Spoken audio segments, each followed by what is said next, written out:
Hi everyone, it's Stephanie from Little Cookie Co. I'm going to be making a video every day until Christmas because I just love the season so much.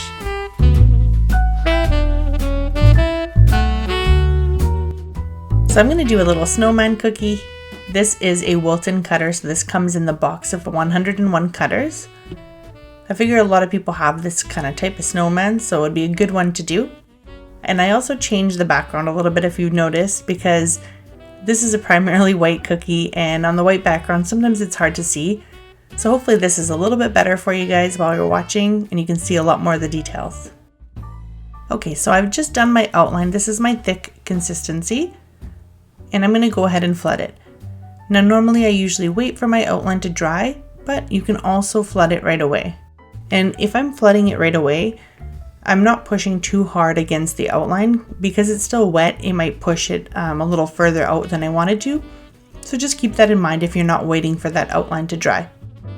My favorite time of the year to make cookies is Christmas because everybody is into cookies. Everybody loves receiving them. The kids go crazy for them. It just makes such a great gift. So I try to make as many as I can. The designs are just adorable. They're so cute, and I'm such a fan of cute Christmas cookies. So let me know which one's your favorite, and hopefully I'll be able to make it this year.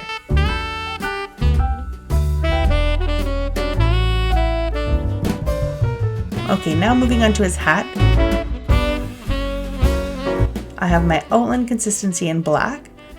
And so if you're not familiar with royal icing, that is what I use for these cookies. So when we talk about consistency, it's really just how much water we're adding to the icing. A thicker consistency will have a little bit less water to it, and a looser consistency, or like the flood, which I call, that has a little bit of more water added to it. So you can see with this hat, I've outlined it in a thicker consistency that kind of holds its shape and it stays in place. And now I'm working on the flood, and this kind of melts into each other. And this gives us that smooth icing look that royal icing cookie has or is famous for. The trick with the icing is it takes a long time to dry. And so you have to leave it on the counter, don't cover it. You want to put a fan maybe on it to speed up the process. But before you ever package your cookies or you're bringing them somewhere, you want to make sure they fully dry overnight.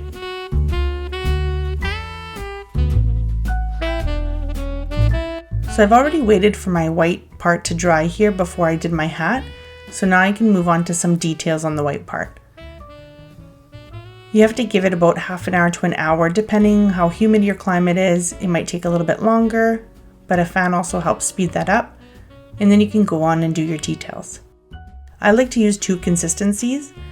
And the reason being is things like this, where I have a lot of details to do, I already have the consistency made. So I use that same outline consistency for all these really tiny details. If you need help with cutting a tipless bag, or how to cut it, how small, how big, what you can do with tipless bags. If you haven't tried it, you definitely have to, but I also have a video on that. I have a lot of tips and tricks on my channel that can make your cookie decorating life a lot easier. So here I've outlined the scarf, and then right away I'm going to go in with that same consistency and I'm going to fill it in. Now usually you'd fill it in with a flood, but because it's such a small area, I'm just going to go in with my thicker consistency. Because it's thick, I need to go in there with my scribe a little bit and give it a jiggle, and that'll smooth it out. If you put a thick enough layer of icing, it will be much easier to smooth out. So the trick is, if you're using thicker icing, just to make sure you have enough of it there so your kind of scribe floats in there. And then I'm just going to do his button, so I'm keeping my bag in one spot and just putting some pressure in and giving it a little jiggle just to smooth it out as we go. And I'm coming back to the scarf now because I wanted that little section to dry before I added the second section here.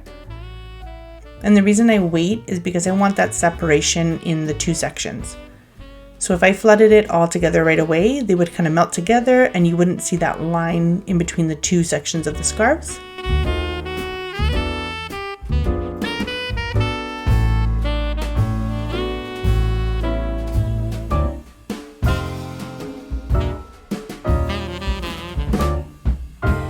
A lot of people ask me, how long does a cookie take to dry? How long do I leave it out? How long between sections? It really depends where you are and what kind of tools you have. If you're just leaving them on the counter, it could take you up to maybe an hour or so. And again, if your place is really humid, it might take longer. If you have any kind of fan, just blow it on top of your cookies. You can put it on the counter beside your cookies. You don't want to blow it like too hard, but just to get the air circulating. That really helps to speed up the drying process. If you have a dehydrator with a temperature control, that can also help speed up the process. So I personally use a dehydrator. It's great because it gives me a place to stack the cookies. They're not all over my countertops. And then at night, I'll just leave them in there, turn it off, and have the door open so it's still getting some air, and they dry like that. So it really depends where you are and kind of what you're using. So the time can vary a bit, but what I usually like to do is start with one cookie and I'll do the same step for all the cookies. And then usually by the time I get back to the first step, the sections that I needed have dried already, and then I can do the second step for each cookie and so on. That way you're not waiting around too long, and you can kind of get more done in less time. So again, same idea with this hat here. The black section has already dried, and I'm going with my yellow here. This is all my thick consistency. So notice I have to go in with my scribe to kind of smooth it out, otherwise it won't really settle by itself. And that's basically it. We have an adorable little snowman. Hope you enjoy it. Stay tuned for a lot more Christmas content, and I'll see you tomorrow. Thanks for watching, and happy baking!